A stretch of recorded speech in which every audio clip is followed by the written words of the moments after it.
Esimesed soojad ja päikselised ilmad toovad energiat ja sära silmi paljudele, kuid mitte kõigile ei too see rõõmu, sest allergikute jaoks on aprill ja mai kõige raskemad kuud. Kevadel algab õietolmuhooaeg ja kevad algab puude õitsemisega.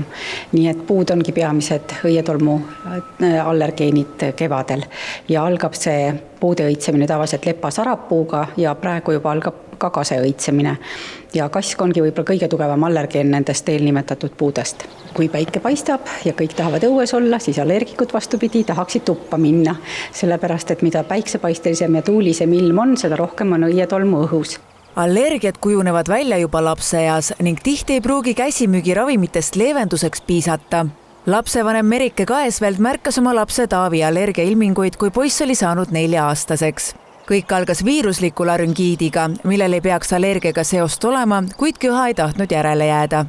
Järelikult siis see köha läkski mingil hetkel üle kevadiseks õietolmu allergiliseks köhaks.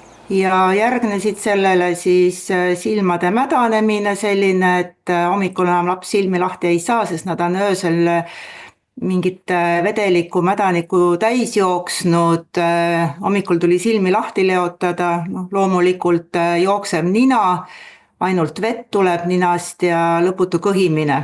Allergia oli nii tugev, et arenes edasi ka astmaks, mis igal aastal aprilli ja maikuus kimbutas. Sellega kaasnes lisaks välistele kaebustele ka tohutu väsimus ja keskendumisraskused. Doktor Voori sõnul ähvardab ligi pooli õietolmu allergiaga kimpus olevaid inimesi ka astma. Meie puhul läks asi ka kergemaks, kui me Eestist ära kolisime. Taavi oli 9-aastane, kui me kolisime Oslost. Ja järelikult seal on mingisugust puude ja taimede kontsentratsioon väiksem kui Eestis. Näiteks paju ja lepp, mis Taavi puhul on allergeenid. Ja midagi pole parata, see, mis ka Eestis on nüüd olnud jutuks, naastrehvid. Oslos praktiliselt puuduvad naastrehvid, nii et tolmu keerutatakse üles vähem, sõidetakse elektriautodega, nii et astmaatikutele ja kevadise tolmu allergikutele kuidagi see kombinatsioon on oluliselt kergem.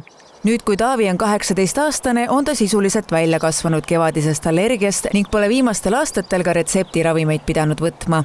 Tänapäeval on võimalik teha ka immuunteraapiat, millega tekitatakse allergikul tolerantsus teatud allergeeni, näiteks heintaimede või varaõitsevate puude suhtes, vähendades seeläbi sümptomite raskust ja sagedust. Tegemist on aga pikaajalise raviga.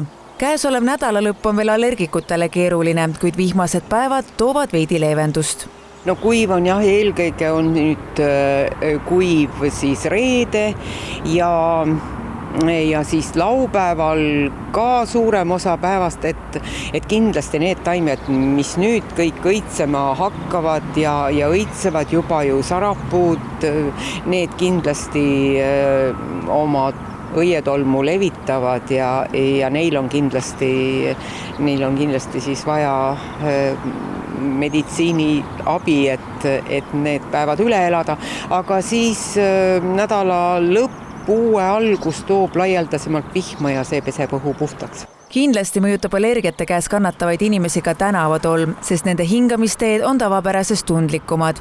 Pollinoosiga inimesed tunnevad lisaks kevadisele õietolmule haigusnähtude süvenemist ka tänavatolmust, ehk allergiale lisandub ärritusreaktsioon. Selleks, et näha, millist õietolmu parasjagu õhus on, soovitab allergoloog külastada lehekülge allergialiit.ee.